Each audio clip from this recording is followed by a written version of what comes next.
Hi, hello, welcome back to my channel Civil Ka Adda 1M. So those who are new to my video, in this channel I am going to explain about the various important topics of civil engineering or the important subjects of civil engineering: concrete technology, reinforced concrete structures, and design of steel structures. So I am going to come up with the very important topics and very interesting topics of civil engineering. So if you want to know all that, so subscribe to my channel Civil Ka Adda 1M. So in this video I am going to explain about the one of the test of cement, that is soundness test of cement. So I am going to explain about the soundness test of cement.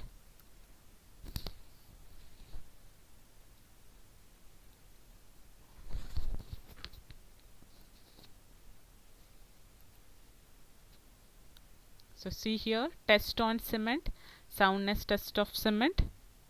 So we are discussing the various tests on cement even in our previous videos also. So today also we are going to learn one of the test of cement, that is soundness test of cement. So how to find the soundness test of cement? So what is the procedure to find out the soundness test of cement? So what is the need of finding this soundness test of cement? So we'll see that step by step.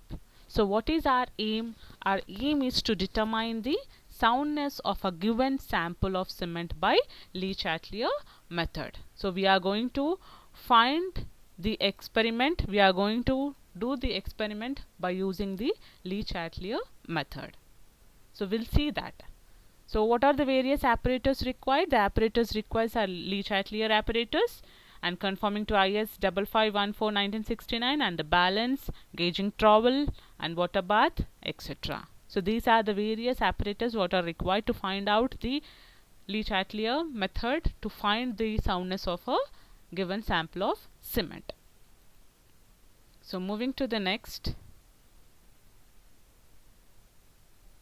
See this, it is a Le Chatelier apparatus, and here glass plate. So this is the glass plate, and this is the weight, and this is the split cylinder. So see the view here clearly in right side. So this is the Le Chatelier apparatus, and which is having the legs. The legs length is 165 mm.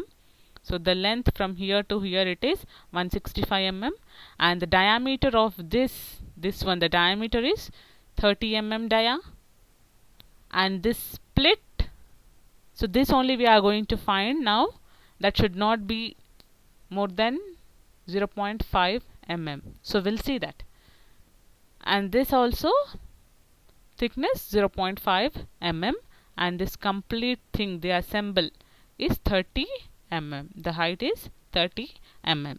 So what we are going to do here, we need to place the glass plate, and above that we need to place this Le Chatelier apparatus, and above that we need to place one more glass. So that is only showing here, one glass plate, upper glass plate, and lower also one glass plate. So in between the Le Chatelier split cylinder. So we'll see that how to find out. Now we know what is the aim, how to find out, and we know what are the various apparatus required to find out this experiment, and we'll see how to find it. And before going to that, we'll see the theory of the soundness test of cement. So it is very important that the cement after setting shall not undergo any appreciable change of volume. So we know we have already, suppose we have already mixed the cement paste and we have used into the construction field, and then after that we came to know that because of the unsoundness of the cement, it is changing its volume. So it is changing its volume. It is not, the volume is not as same as the before when we are placing it. It is changing its volume. It is undergoing the change in volume. So it is very important that the cement after setting shall not undergo any appreciable change of volume. So certain cements have been found to undergo a large expansion after setting, causing disruption of the set and the hardened mass. So this will cause very serious difficulties for the durability of structures when such cement is used. So we already constructed this structure by using this cement which is undergoing the changes in volume. So what will happen? We don't know how much change it will occur. Without going for the testing, directly if we use that cement, then what will happen? That will undergo some changes in volume. Because of change in that volume, it will have a very serious difficulties for the durability, lifespan when such cement are used. So the unsoundness in cement is due to the presence of excess of lime. So because of this excess of lime only, the unsoundness in the cement will occur. So the unsoundness in cement is due to the presence of excess of lime that could be combined with acidic oxide at the kiln. So it is also likely that too high a proportion of magnesium content or calcium sulfate content may cause unsoundness in cement. So soundness of cement may be determined by two methods, namely Le Chatelier method and autoclave method. So there are two methods to find out this experiment. One is by Le Chatelier method and another one is the autoclave method. So in this we are going to find out with the Le Chatelier apparatus. By using Le Chatelier method, we are going to find out the soundness test of cement.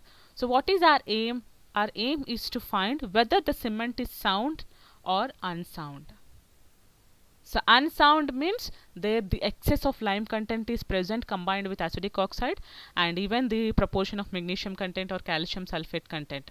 So these all will cause the unsoundness in cement. So if this is excess, then it is known as the unsoundness cement. When it is in moderate range, then it is known as the sound cement.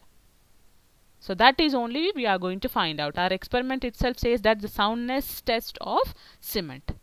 So we'll see that what are the values or what is the percentage or what is the allowable thing, all that we are going to see. Is there any like that? Is there anything like that? We are going to see in the procedure. So see here the procedure. Place the lightly oiled mold on a lightly oiled glass sheet and fill it with cement paste formed by gauging cement with 0.78 times the water required to give a paste of standard consistency. So those who have not seen the standard consistency test, so I am going to link it at the end of this video. So first go through that and then come to this video and see it, because here we are going to add some amount of water based on that standard consistency test only. So we did standard consistency test. So there we have found it how much amount of water is required to make a proper paste. So that thing, based on that standard consistency, we are going to take the amount of water here. So what we need to do, what is our first step? First place the lightly oiled mold on a lightly oiled glass sheet and fill it with cement paste formed by gauging cement with 0.78 times the water required. So first we need to apply the oil to the cylinder, split cylinder and glass plates, and then fill it with the cement paste by gauging cement with 0.78 times. So take the cement and add the water to that is 0.78 times of the standard consistency. So after that, what you need to do? The paste shall be gauged in the manner and under the condition prescribed. Taking means here the paste shall be gauged in the manner and under the condition prescribed is that already I have explained that what is the gauging time and how properly we need to mix in the initial setting time and final setting time, and as well as the consistency test in my previous videos. If you want, you can go and watch that videos too. So the gauging time we need to maintain properly. The gauging is that when water comes in contact with the cement and when it is placed into the mold, so that period, and taking care to keep the edges of the mold gently together while this operation is being performed. Cover the mold with another piece of lightly oiled glass sheet. place a small weight on this covering glass sheet and immediately submerge the whole assembly in water at a temperature of 27 plus or minus 2 degrees and keep there for 24 hours. And keep like that for 24 hours. So after, see here, I'll show. So this glass plate should be kept bottom, and then we need to place this Le Chatelier apparatus, so this split cylinder here, and we need to mix the cement paste. So take some sample of cement paste and add water 0.78% of normal consistency, mix it properly and place it into the split cylinder and place that into this glass plate, above this glass plate, and above that add one more glass plate. So bottom one glass plate, between this and above that one glass plate. And that complete process, when you are placing that into the cylinder, you should make sure you are not disturbing this edges, not disturbing this legs, and place the complete assembly into the water for 24 hours. So keep it for 24 hours. And then what we need to do? So now measure the distance separated the indicator points to the nearest 0.5 mm and submerge the mold again in water at a temperature prescribed above. So note down the distance separated the indicator points. So this distance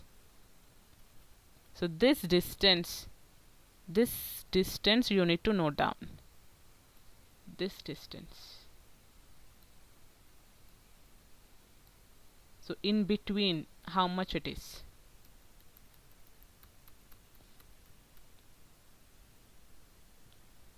And then again what you need to do, you need to place that into the water and we need to boil it. We'll see that. So first what you need to do, you need to place the complete assembly into the water and leave it like that for 24 hours and take out and measure the distance. And again place it into the water bath and then bring the water to boiling with the mold kept submerged in 25 to 30 minutes.